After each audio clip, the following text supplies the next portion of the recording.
webcast series. This webcast series occurs the third Thursday of every month, and it is monthly and is held at the lunch hour. The trainings leverage local successes by amplifying to a larger audience two organizations' methods, materials, and approaches. Sessions are open to all and plan to last no more than 1 hour, with two presenters speaking on the same topic from slightly different perspectives, followed by questions and answers. Most state landscape architecture boards require only a certificate of completion, which AC Trees can provide to members who request one. We want to thank the sponsors of this webcast, Bartlett Tree Experts. This webcast is a program of Alliance for Community Trees. We are a national nonprofit dedicated to serving grassroots organizations who plant and care for trees in their communities. Please consider joining if you're not a member already. Today, our presentation, our webcast, is a continuation on the discussion surrounding trees and property values and how they affect community value and community health. My name is Sarah Anderson. I am Manager of Member and Partner Services with Alliance for Community Trees, and I'm happy to help facilitate this webcast. We had planned to have two speakers present, but one of them couldn't make it, so I will be taking his place and sharing some of the resources that we have to help you advocate for trees on private property in your communities. Our other presenter, Dr. Jeffrey Donovan out of Portland. He's at the Pacific Northwest Research Station with the U.S. Forest Service. He is going to be joining us this afternoon, and we are delighted to have him. And he will be presenting after my presentation on his research surrounding trees, property values, as well as public health, and the many, many benefits and effects that trees have on our communities. This session is called Creating Livable, Valuable Communities with Trees, Landscaping for Property Value, Part 2. Canopied communities are highly valued communities. During our first Landscaping for Property Value webcast, which you can find on our website, we discussed how the value of private property increased by 5 to 20% when street trees were added to the landscape. New research now confirms that these benefits extend to homeowners and rental properties. Studies also prove that trees and green space make neighborhoods feel more calm, welcome, and safe for residents. Business owners and realtors are beginning to realize the impact trees have on selling and renting homes, enabling gateways for partnerships for nonprofits and cities looking to enhance the quality of life in their communities.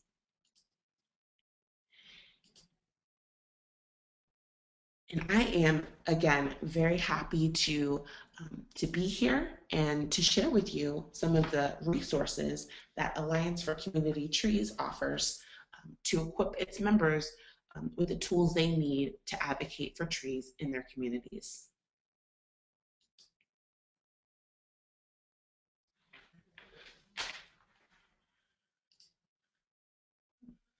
My apologies for the bit of technical difficulties here. We are experiencing a little bit of delay in our slides.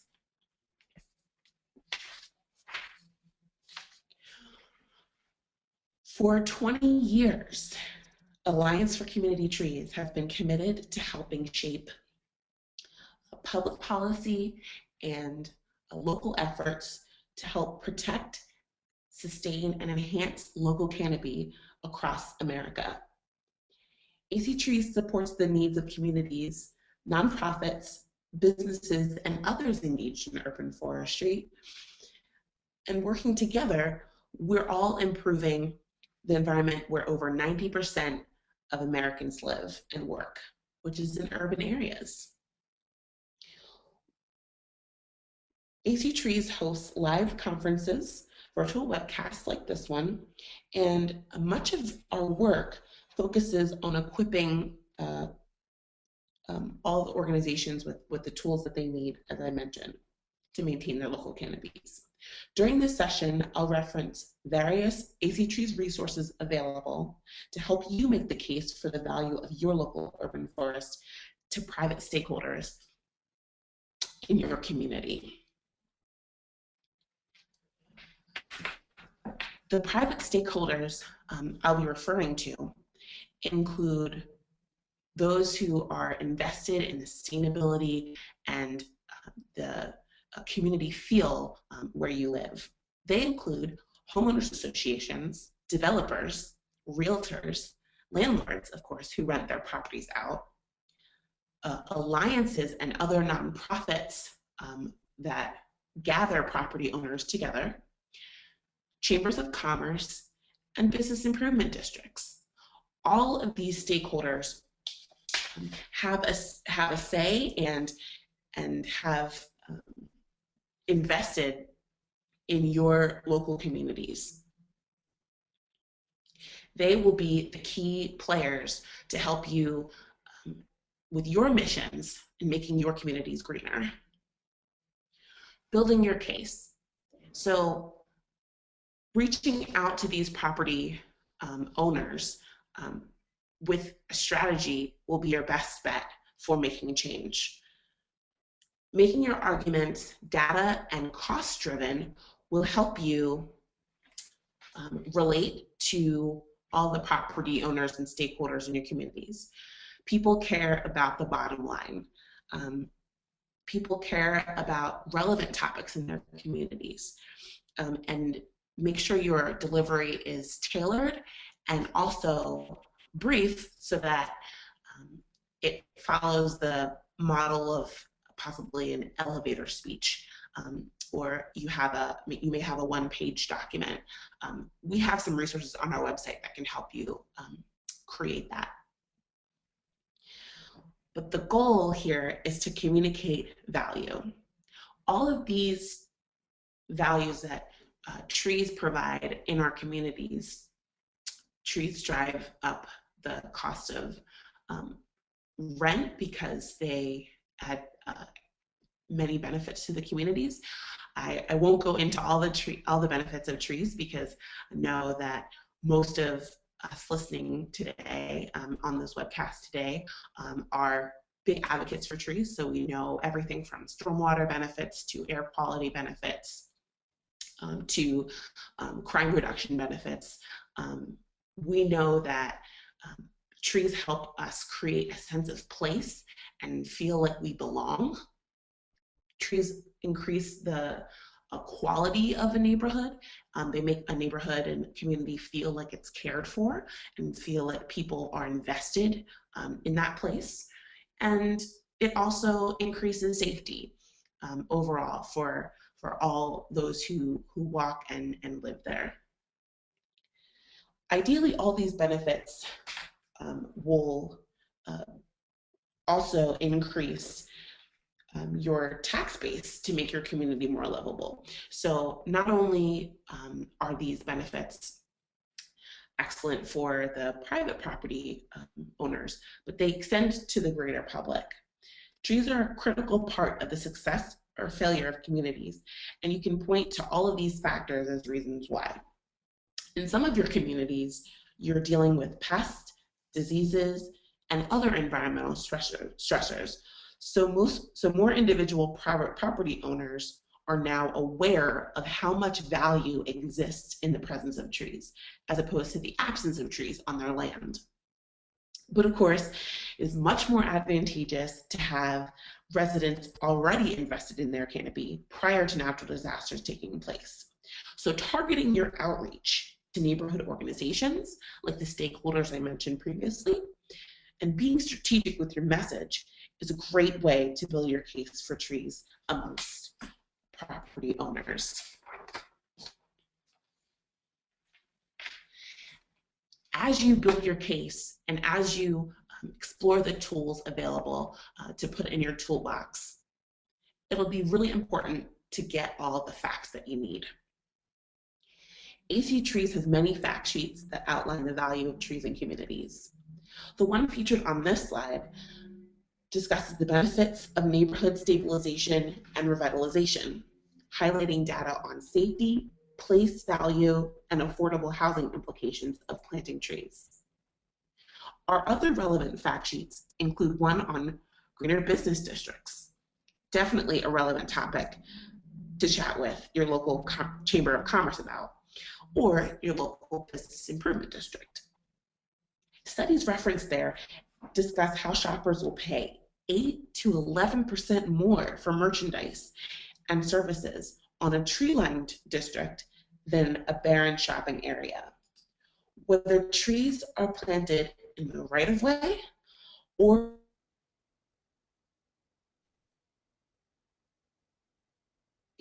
affects the profits, the revenue, the bottom line that property owners care about.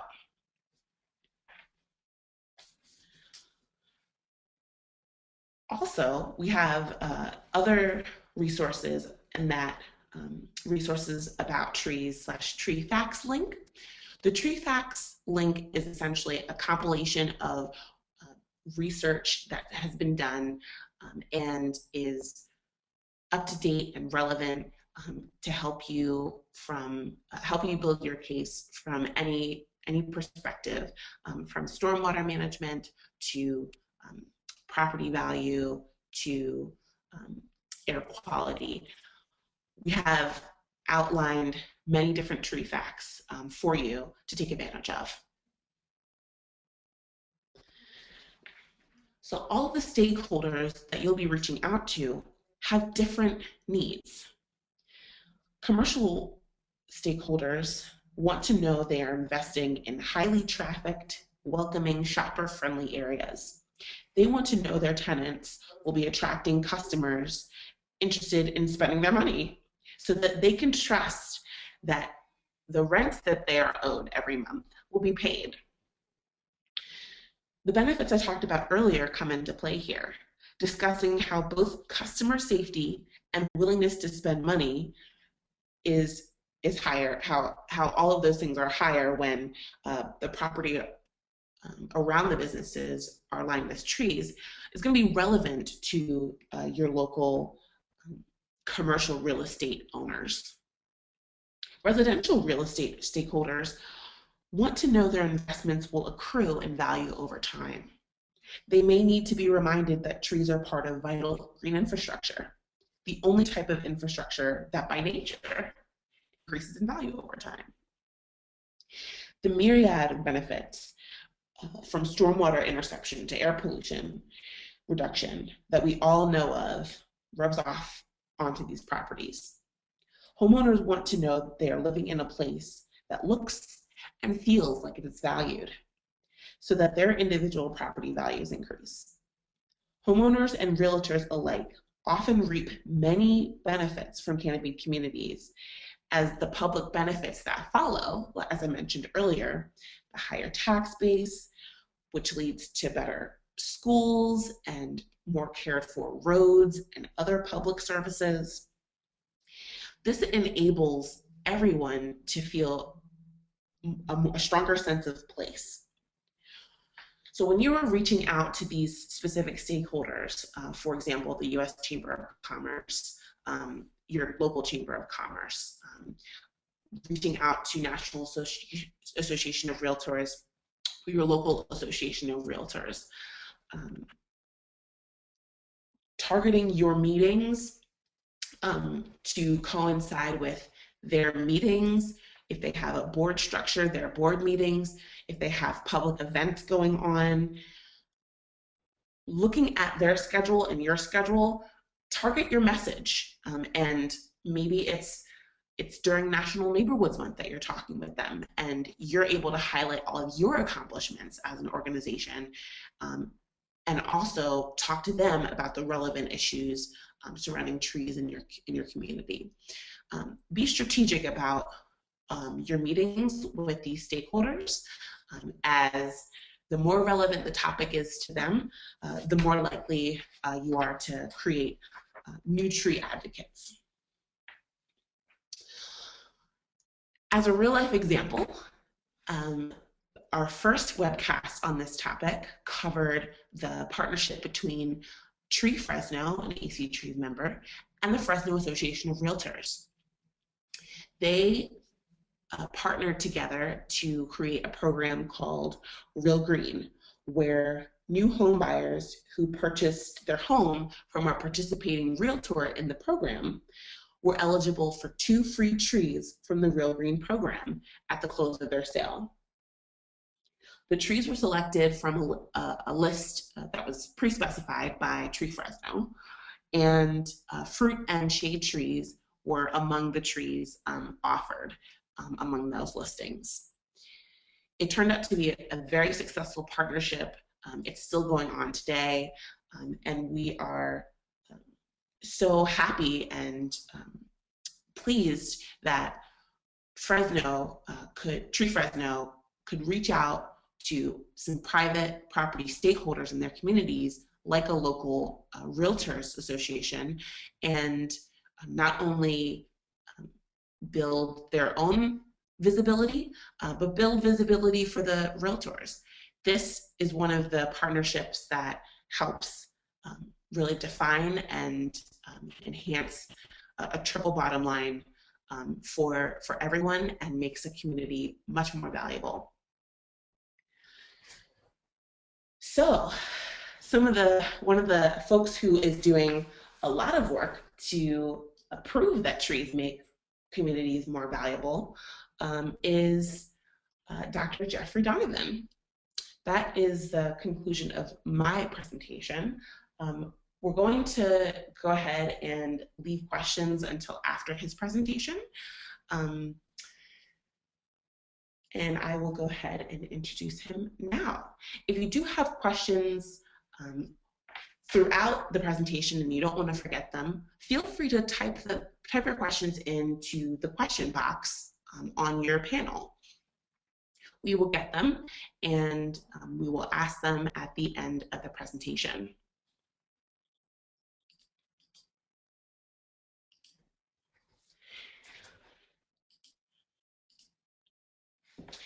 Jeff Donovan is a researcher for the USDA Forest Service Pacific Northwest Research Station. His 2 main areas of research are in the economics of wildfire and the effects and economics of urban forestry. His urban forestry work includes studies quantifying the effect of trees on home property value, energy use, crime, and health, including birth outcomes.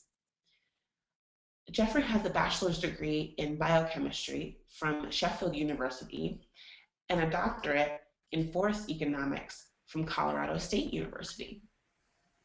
To see a selection of his publications, you can visit his website, and we'll have that link in the presentation. Just want to make sure that Dr. Donovan has the keyboard and mouse controls, and then we'll go ahead and get started.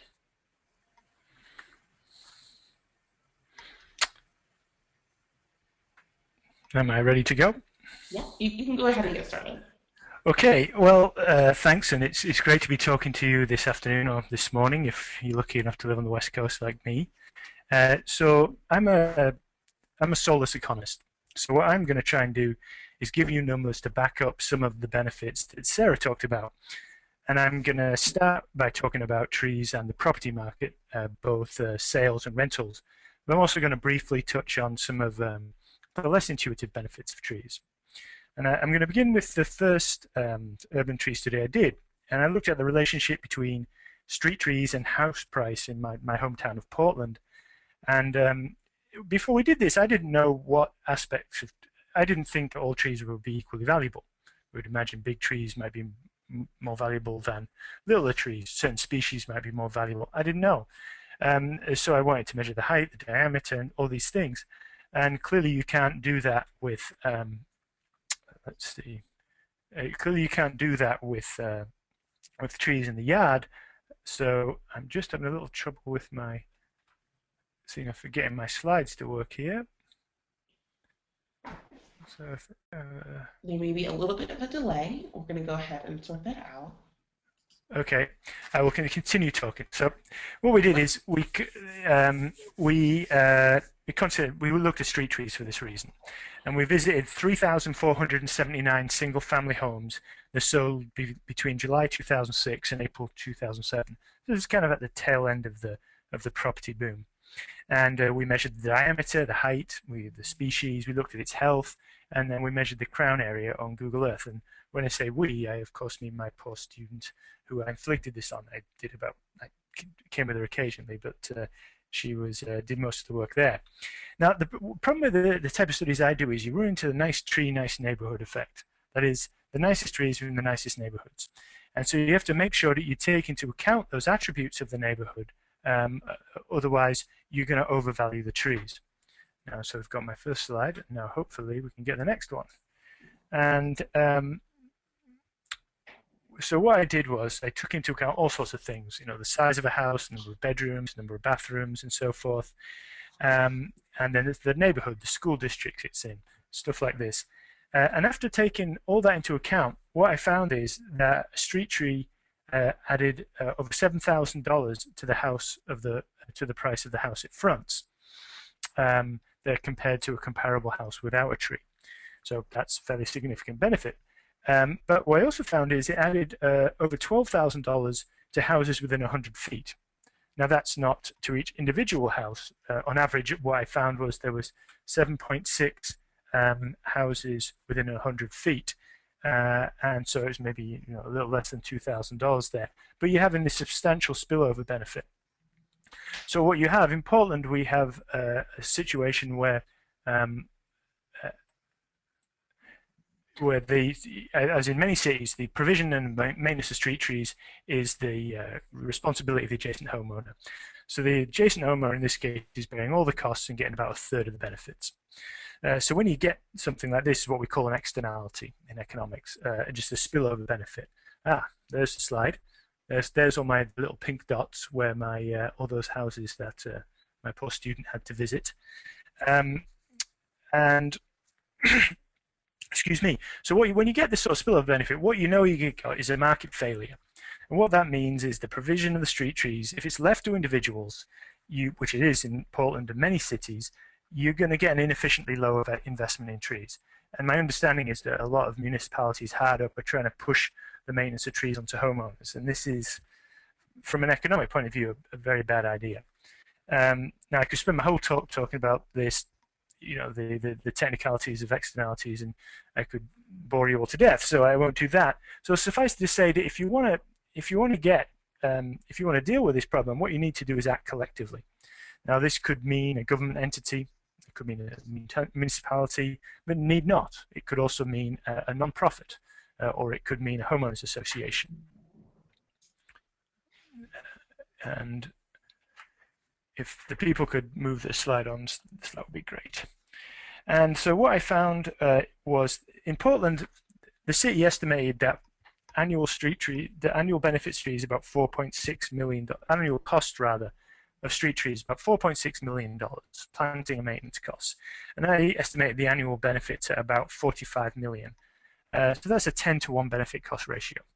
I mean, that's the sort of rate of return that we're making inside a trader blush.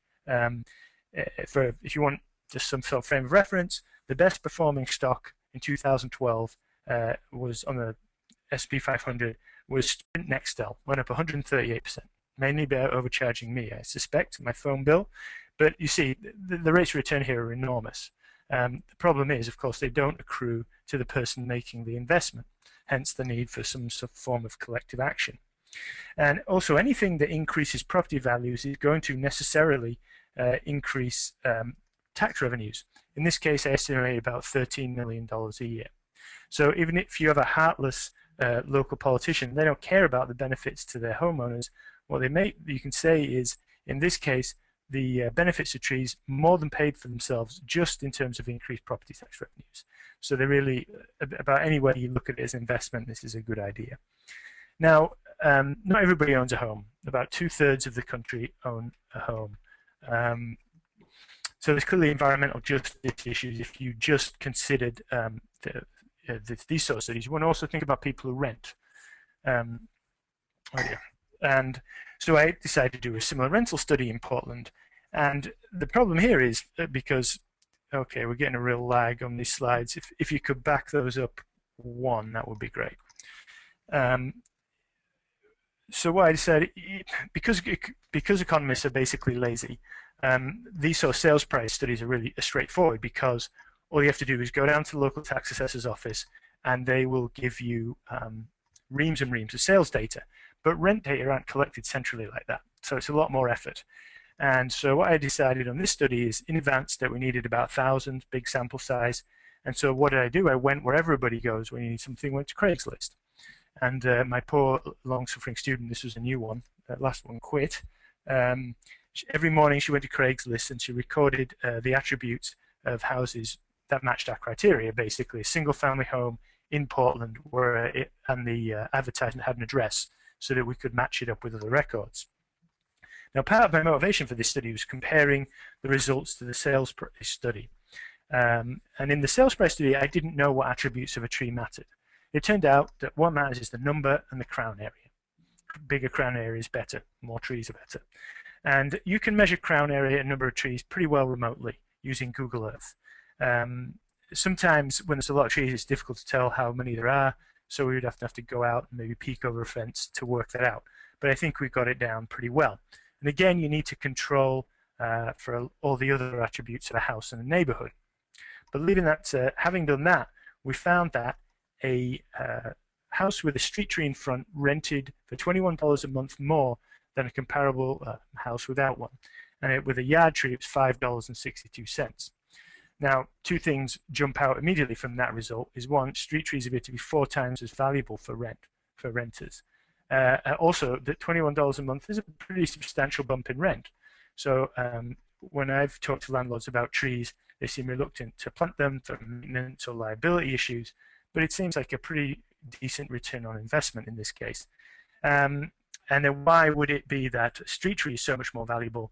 Well, what I suspect is if you're a realtor, you would say this is no-brainer. This is just the curb appeal. If a potential renter comes up to a house, there you have the tree right in front of it. That's why I think you're seeing a much bigger value there for the street trees. Now, comparing these two results is not straightforward, but I'll spare you the math. Suffice to say, renters and homeowners, there's no statistically significant difference in the value they place on trees, which is actually kind of fascinating. That just owning a tree doesn't matter. You still derive all those benefits, even if you're just renting it. So let's set aside the property market now, and I'm going to talk very briefly about some of the less obvious benefits of trees, including crime reduction. Probably that's not the first thing that comes to mind when most people consider planting a tree. But a study, again, I did in Portland suggests that maybe you should indeed be thinking about crime prevention when you plant trees. And we visited 2,813 single-family homes in Portland. And again, when I say we, you realize that doesn't really mean me. And we measured the trees and we measured all sorts of other attributes that could influence whether or not crime happens there. And having taken that stuff into account, what we found is a combination of things. We found that houses with street trees had lower crime. That was an unambiguous result. That was for all street trees. So that was interesting. This is both both violent and property crime. But it was a little more nuanced in the case of yard trees. We found that taller yard trees, taller than 42 feet, were associated with lower crime, whereas smaller trees were associated with higher crime. And now I was pulling my hair out trying to understand this. So what I did is I sent out my poor student again and said, look, measure the crown height of 100 trees and measure the top of the first floor window. And what I found is that for a 42 feet tree, crown height was on average 9 feet, which almost exactly corresponded with the top of the first floor window. So what I think is happening here is that smaller trees can be view obstructing. And there's a lot of stuff in the literature showing that view obstruction can improve crime, can improve crime, increase crime. So the sort of take-home message here is street trees are great, and it also makes sense that they would never be a problem because they're on the other side of the sidewalk. They can't block the view of the house from the sidewalk just because of where they are. So if you're going to plant trees, be careful not to plant them in a place that will block views from windows. If you have an existing tree that is doing that, then prune it up to improve visibility. And I should say this came out last year, and there's been 2 recent studies also that came out, and the study in 2001 by Quo and Sullivan, all consistently showing this sort of result. So now I'm going to get into trees and public health, and this is really, for me, what I'm most excited about with urban trees. It's my most active area of research, and well, we're really only scratching the surface. But I truly believe that as we begin to understand this link, that we'll find that public health benefits just dwarf everything else. The traditional biophysical stuff, carbon sequestration or stormwater, they're relatively important, but I suspect the public health is really where it's at. It's just a little more difficult to get at.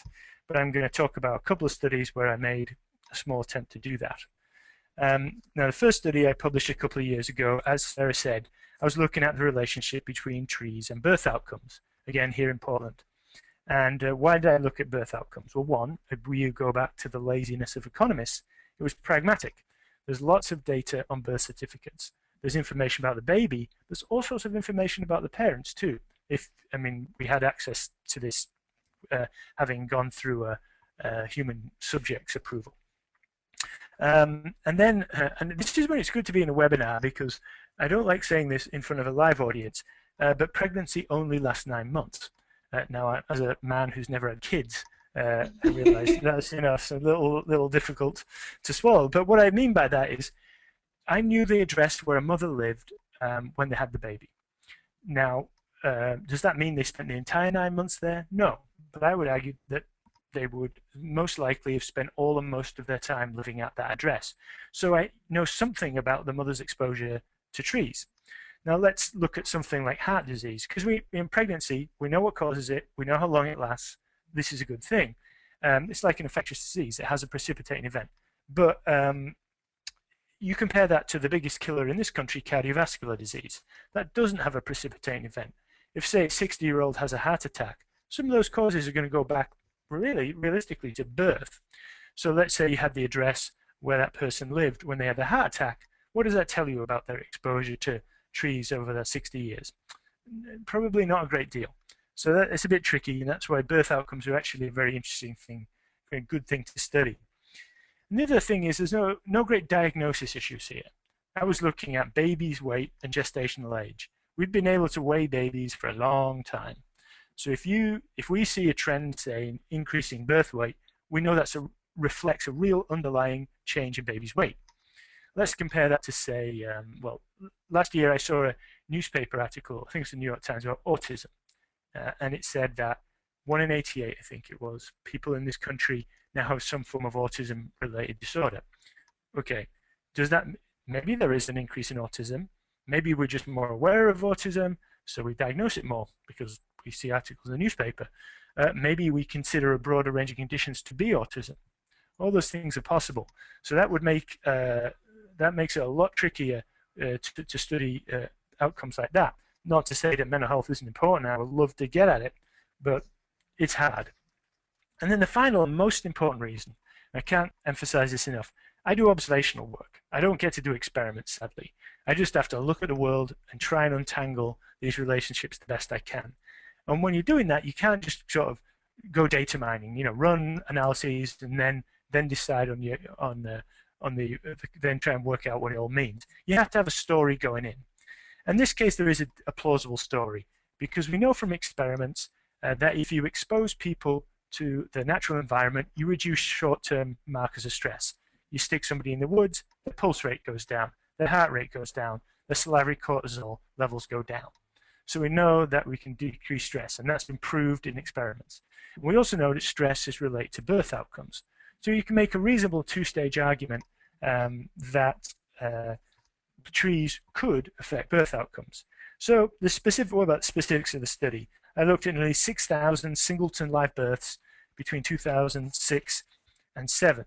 And I looked at two adverse birth outcomes, essentially an underweight baby and a preterm, so before 37 weeks. And again, you've got the nice tree, nice neighborhood effect. There's all sorts of things that affect birth outcomes beyond trees, and some of them tend to be correlated with trees, so you've got to be careful. So I controlled for demographics of the parents, both the mother and the father. Previous birth, so if somebody's had an adverse birth outcome in the past, they're more likely to have one in the future. And then type of insurance somebody has, type of prenatal care a woman received, then distance to stuff. Whether I think I just move forward. If somebody could move that slide back, that would be great. So distance to stuff. Good stuff like parks, and then bad stuff like, well, freeways was a big one. And we also looked at crime. We know that crime can be a stressor. And then finally, after having controlling for all that stuff, we looked at tree cover in 50, 100, and 200 meter buffers around each house. Now the figure up here, and I should say for privacy reasons, these are just random houses. They're not women from our sample. You have an aerial photograph on the left with the green rectangles being a house's lot and the red dot is a centroid. And on the right, you have a digital layer that was extracted from that, so it's a classified aerial imagery. I've just included the 50-meter buffers for reference. So you see kind of roughly at the block level, maybe a little bit smaller. And what I found is indeed that women who had more canopy cover within 50 meters of their homes were less likely to have underweight babies. Now, you might say to yourself, well, this is just a weird result. This is some idiosyncrasy of the data, or Jeff screwed something up. Both actually pretty reasonable explanations. But since I published this study, that's been confirmed by a study in Spain, and then just a few weeks ago by a study in Southern California, all finding a relationship between, they looked at greenness more generally, not specifically trees, but all finding a relationship between greenness and birth weight. And it's important to realize birth outcomes are important. And here I can get back to that idea that public health benefits may dwarf biophysical benefits. Carbon, let's look at that. Carbon, was a ton of carbon trade for on the Chicago Exchange, about $10, give or take. Now, the most recent data I could get on the cost of a neonatal intensive care unit was 2008. So no doubt it's gone up. But then just room and board, not treatment, was $3,500 a day to be in one of those. And underweight babies often spend a long time in there. Babies routinely run up tabs of over $1 million. So if you avoid just one underweight birth, that outweighs an awful lot of carbon. Health costs are enormous, and it's more profound than just the costs as well. It's something about human well-being. There was a study, if you have a parent saying, well, you've just avoided having your kid in a neonatal intensive care unit, to them that the cost isn't really the big issue there. There was a study done, and it looked at people who visited intensive care units. This is not being a patient, just visiting. And if you visited for 5 or more days, they could see differences in your brain 6 months later. It's such a traumatic event that you have differences in brain chemistry. So if you keep people healthy, you keep them out of hospitals, you're fundamentally improving their well-being, and that's pretty important stuff. So now I've talked about birth, I will now talk about death, my second study. And to step back a bit, one of the reasons it's really hard to study the relationship between trees and health, it's actually frankly a bit of a pain, which is probably why a lot of people haven't done work here, is because trees grow really slowly. So if you're going to wait for them to grow over time and see what effect they have, you're going to be waiting a long time. You do like one study in your whole life, and you probably get fired. So it's just that, and then you can look across space and look at, this area has more trees, this area has less, but then you run into the nice tree, nice neighborhood effect. So I'm fretting about this, and I was in this meeting almost 3 years ago now, actually, and it was this wretched meeting. Well, more meetings are wretched, but it was a particularly wretched meeting. So I was desperately trying to think of something else, and it occurred to me to flip. Often, if you can flip problems around and look at them backwards, you can get some insight. So I've been focusing on trees are good for your health. Trees may be good for your health, may be good for your health. But think about this: if they're good for your health, then killing them should be bad for your health.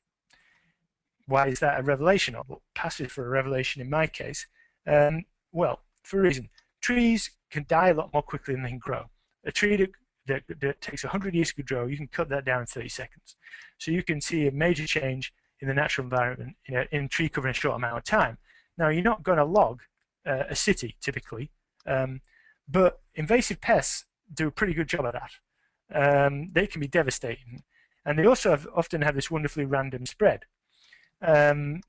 So in the last 10 years, I probably don't need to tell you, we can go actually, so somebody who just go to the next slide and then straight to the slide after that.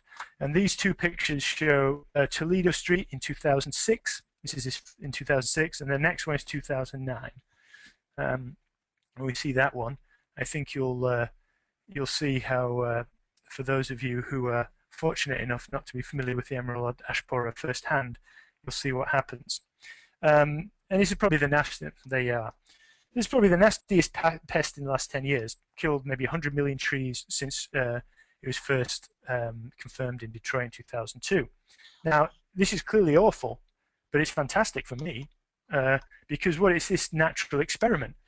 If trees are good for you, and we've killed 100 million of them, and in this kind of odd pattern, shouldn't we be able to see health effects?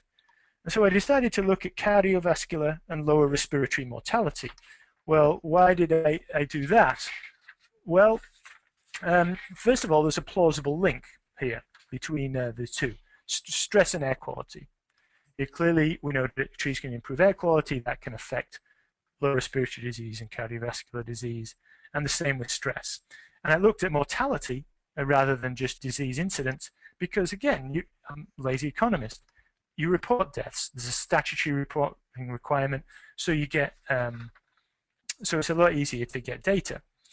And so, again, to save time, I'm going to spare you the specifics of the study, which, frankly, I don't even want to hear about anymore.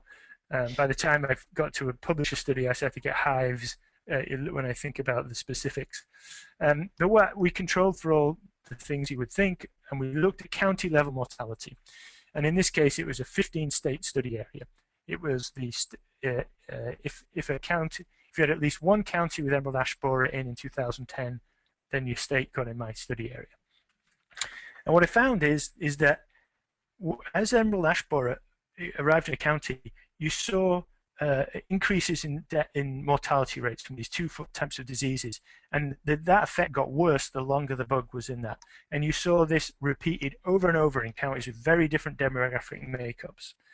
And over 6 years and 6 years in 15 states, there's additional 15,000 deaths from cardiovascular disease and 6,000 from lower respiratory.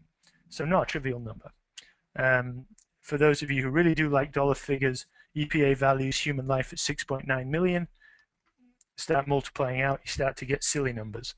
And this is just a fraction of the ash trees, and ash trees are just a fraction of the trees, urban trees. So you see, if you start to do the multiplication, I say if you want to value the public health benefits of urban trees, think of your favorite number and then put trillion next to it, and there you go. That's probably about right. So when you get sort of eye-popping results like this, the best thing, if you've got a delicate ego like me, is to try and break them in your own office. Try and disprove them, because better you do it than some reviewer does it and upsets you. So I found that it was correlated with the causes of disease that it could be plausibly be related to. But what about a cause of disease it couldn't affect? Because if we see an effect there, then we know we've got a problem. So what I looked at is accidental death. Now, beetles are not causing car accidents, and I found no relationship. So that was really encouraging. It's not a control in a formal sense, but there you go. So I just want to say very briefly, so these two studies have been published, and my website's there. But in the last month, I've confirmed these findings at the individual level using data from a big study called the Women's Health Initiative, which are 160,000 women in the whole country. And I found that for individual women, if you lived in a county with emerald ash borer, each year of infestation increased your risk of dying from cardiovascular disease by about 2%. So this went up. So this was, this had 1.6 million observations, huge data set, and this result came through very clear. So we're hoping to publish this soon. But of course, ultimately, this isn't about bugs and dead people. right? Because, as I said, I flipped the question around uh, just because that allowed me to get it. But what this really says is, right, well, if you take trees away and people die, then presumably planting them will improve their health. And so, and not just sort of make them happier in some sort of fuzzy way, but maybe make them live longer, maybe make their babies healthier. I mean, these are very profound things. And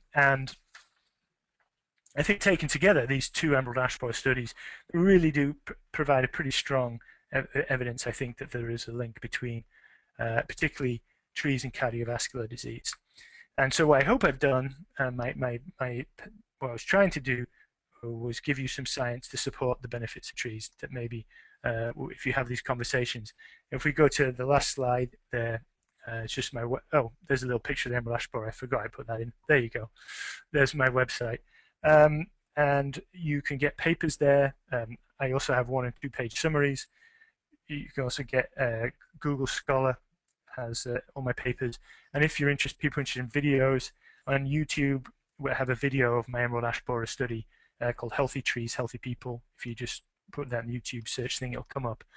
And that tells you about my emerald ash borer study. It's only about 2 or 3 minutes long. That may, for some people, be a useful thing if public health is a concern to them. And that's all I have for you. Thank you so much, Jeff. This is excellent, excellent, great information, and this is definitely going to help our member organizations and local grassroots partners make the case for why trees are critical and important parts of infrastructure in their communities.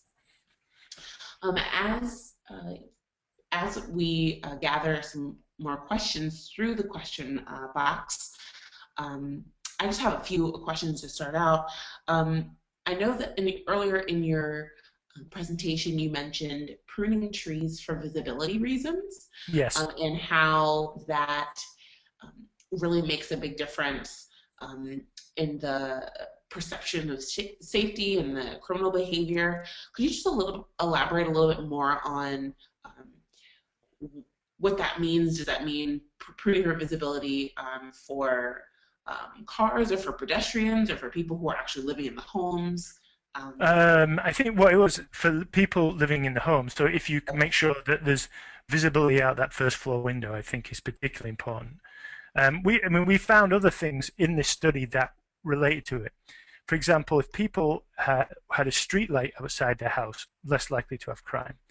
And then before I did the study, I would have thought having that big wooden fence around your house is a good idea. But mhm. but when I talked to crime prevention people before, they said, "Oh, those things are terrible." Because what happens is, yeah, they're a barrier, but somebody hops over, then they can do what they want. And we found that. We found that people that view obstructing barriers around their homes had higher crime.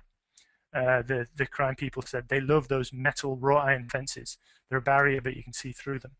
So the tree effect, yeah, it's keeping. It was also mattered how many sides of the house you can see. So you want to be able to see the sides of the house. You want to be able to see through those first floor windows.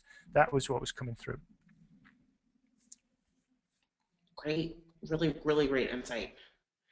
We also have another question asking about if you've ever compared the historical health records where Dutch elm disease went through years ago. Yeah, excellent question. And yeah, I'm thinking about it. And also chestnut blight might be an interesting one. That's even further back, the first half of the 20th century. Right. Yeah, these would be Dutch elm will be a good one. The problem is the quality of the data and knowing when Dutch elm is there. It's something that's on my mind, and I mean to get back to it, but I'm just not sure how good the data are. That the further back you go, the worse the data quality will just decline a bit. But I'm still meaning to go back and have a look. I think that will be fascinating. So yeah, great question. If you happen to know somebody who has good data on when Dutch elm gets to different cities, send it to me and I'll do the study. Sounds good. Sounds good. We also have a survey at the end of the session. So um, if you wanted to uh, provide some more resources, there'll be a spot to do that there. And um, Jeff also put the invite out to feel free to email him with other research ideas. Oh yeah, I mean, I should say this is a back and forth. I'm shameless. I mean, I get ideas from presentations. The rent study was from I was doing this presentation several years ago in Portland, and I was kind of pleased with myself talking about my sales price study. And a woman put a hand up and said, "What about rent?" And I said, "I don't know." So I did the study. So yeah, I mean, ideas. I'm definitely open to ideas and also ways of getting data. I'm sadly a powerless person, and nothing bad happens when people say no to me. So I often struggle to get studies done because I can't get access to data. I'm struggling here in Portland to try and do a stormwater one because I can't get the city to hand over data. So sometimes it's you think of science as being this great noble endeavor unless you're a scientist and then you realize it isn't. But what it is it just often it's just practical stuff that trips me up. So you guys would be one in a position to help me out there, and also Forest Service and Applied Research Organization, and so technology transfer, getting the message out to you people is a really important part of our mission. We take it seriously. Excellent. Well, we're happy to be partners. I had Mm. another question about the birth rates and birth Yeah. outcomes, um, controlling for income and Mm-hmm. controlling for some other factors of quality of life. Can you just talk a little bit more about what you did to make sure that the study was unbiased in that way? Yeah, absolutely. We had over 100 potential variables we used in this one.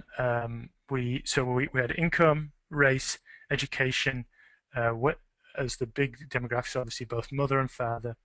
Uh, the one that came out was non-white mothers have more adverse birth outcomes. That became quite clear. There was also non-college graduates having more adverse birth outcomes. We found then we control for whether somebody was born in this country, numbers of weeks of prenatal care they received, whether they were on there's a program called WIC, Women, Income and Children. I can't remember what it stands for, but it's basically an assistance program for lower income women. Were they on that? And then enabled characteristics, were they near public transportation, were they near parks. We found that people who were nearer open space also had healthier babies. So we found a number of things, and I even went down to the attributes of a house. I remember watching my sister-in-law. She had a son in early October 5 years ago, and I remember watching her through the summer. But in August and September, she didn't look like she's enjoying herself all that much. It's hot. So we even went down to looking at the heating and cooling system in the house to see whether, air-conditioned house, maybe that makes you less stressed. It didn't, as it turns out, but we went that. So we controlled for a range of, I mean, as much we have distance to, God, we distance to all sorts of things, but I can't remember all of them just off the top of my head. But yeah, we tried our very best, but you still got that nice tree neighborhood effect. So you never can be completely sure. That's why I'm particularly the Emerald Ash Borer paper I think is the stronger of the two. Wonderful. Do you have any priority areas where you'll be focusing future research? Yeah, I mean, we're looking at health a lot here. I'm doing stuff. We're going to do stuff with that's related to trees with moss on trees, where we're using moss on trees, and we're going to starting December sample them about 338 different sample points in Portland, and test them for heavy metals, for things called polycyclic aromatic hydrocarbons, and we're going to see how they affect, to see if we can use the moss on trees as an indicator of public health, and also to see whether trees, if in areas with more trees, you see lower levels of these heavy metals and pollutants. So that's one we're doing at the moment. And we're actually going to use some volunteers at our lab, draw blood samples from them, and then see whether the moss on the trees outside their house has, test their blood for these PAHs, test the moss for the PAHs, and see if they're correlated. So yeah, definitely the public health stuff is big. I would love to do the stormwater stuff as well, but that's just stalled. I have one study I would love to do, but I can't get somebody to answer my phone call. There's been some really fascinating stuff about just showing. There was a study done in a psychiatric hospital where they just put up a $10 post nature poster, and they rotated having the poster up, having no poster, and then having just a kind of abstract art poster. And when the nature poster was up, it reduced by 2/3 the number of times they had to use injections to calm people down, Thorazine or whatever. One $10 poster. So what I want to do is an experiment here in town, because I ride the bus to work, Mm-hmm. and the difference between a psychiatric hospital and my bus is 4 wheels. I mean, I go past a methadone clinic, homeless shelter. There's all sorts of problems I see on the bus, and I wanted to put in pictures of trees on the roof, inside roof of the bus, as an experiment to see whether you would see less episodes of violence against bus drivers. But again, it's frustrating. I just can't get somebody to answer my phone call, so I'll return my phone call. So I think that would be a really cool experiment where you could actually experiment and show causal relations. But I just get frustrated because people ignore me. Nothing bad happens to them. That's Well, such is the burden I well, bear. maybe the folks, some of our listeners today will be interested in partnering with you on a type of study like that in their communities. And if you are Absolutely. interested in that, reach out to Dr. Donovan and reach out to Jeff through his website. Feel free to note that in your survey feedback for us. And you can also email us too at ACTrees, at info@actrees.org. Thank you again so much for No joining problem. today. One last question. Hmm. Wanted to ask if you studied any foreclosure areas. So kind of Huh. where tree loss has been caused by like no irrigation and no maintenance. Huh. No, but that is a fascinating question. It hadn't occurred to me partly because when Western Oregon irrigation not too much of a problem. But yeah, I mean, somewhere like Detroit, are you seeing, for example, maybe people try and hang on to their houses more if there's trees in the area? I don't know. Um, so that would be fascinating. I mean, I would like to look at now the property market. Now the property, what, how do trees affect houses when the property market is not doing so good? I also found, by the way, I forgot to mention that that houses also sold nearly 2 days faster when you have a street tree outside. So not only did the price was higher, but the time on the market was lower. But that's a fascinating question. And thanks, Ray. I appreciate these insights. I just never would have occurred to me living in this part of the country. Well, thank you so much again Mm. for joining us today. Thank you everyone for attending this webcast. Um, we are so pleased to host this webcast again the third Thursday of every month. And this recorded session will be available in about a week. And look out for the resource list in your inbox. We'll be emailing that out. Um, Take a few minutes to complete the brief survey that pops up at the close of the session. And next month, we're excited to discuss a little bit more into pests and diseases that are attacking the urban forest. Um, and that date for that webcast is Thursday, December 19th. So look out for our communications promoting that session. Thanks again to Dr. Jeffrey Donovan for joining us, and to all the participants attending, and to our sponsors for this session, Bartlett Tree Experts. Um, we look forward to seeing you on our webcast next month, and have a wonderful Thanksgiving holiday, everyone. Bye-bye.